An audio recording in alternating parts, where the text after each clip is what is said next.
ইমাম আবু হানিফা রহমতুল্লাহ আলাই রামাদান মাসে ৬০ বার কোরআন শরীফ খতম দিতেন। আমি যখন এই কথা বললাম তখন কিছু লামাজাবি ভাই আমাকে বলল, এটা একটি ভিত্তিহীন কথা, এর কোনো প্রমাণ নাই, এর কোনো দলিল নাই, এর কোনো এভিডেন্স নাই, আর এটা অসম্ভব না। আমি তাদের উদ্দেশ্যে বলি, এই কথাটি নির্ভরযোগ্য সূত্রে বর্ণিত আছে এবং অনেক তারিখ এবং রিজাল শাস্ত্রের কিতাবে এই কথাটি লিপিবদ্ধ আছে। আমি তার থেকে একটি রেফারেন্স আমি আপনাদের সামনে দিব, সেটি হলো হাফেজ সাহাবি তার রচিত মানাকিবুল ইমাম আবি হানিফা ও সাহেবাহি।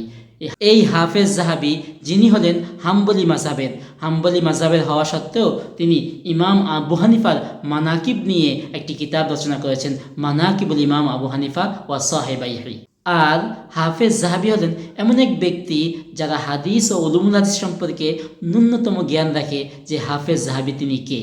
তিনি হলেন হাদিস শাস্ত্রে একজন বড় ইমাম, হাফিজুল হাদিস, এবং হাদিস এবং উলুমুল হাদিস সম্পর্কে তার অনেক কিতাব রচিত আছে।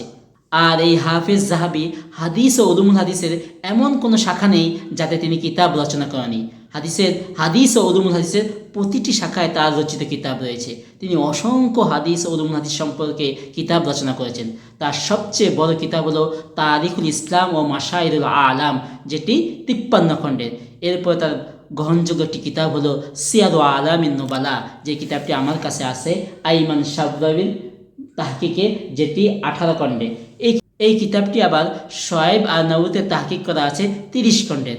তার রচিত মূল্যবান একটি গ্রন্থ হলো তাজকিয়াতুল হুফাজ, আরেকটি গ্রন্থ হলো তাদহিবুত তাহদিব। এভাবে তিনি অসংখ্য কিতাব তিনি রচনা করেছেন।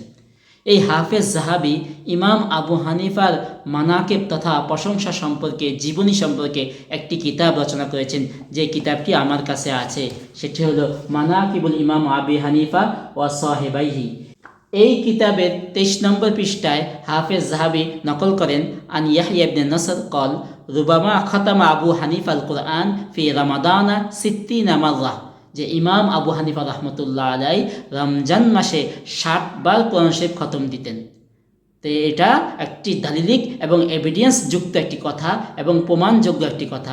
যারা এটাকে অস্বীকার করে তারা গোলামি ও হটকারিতা বশত অস্বীকার করে।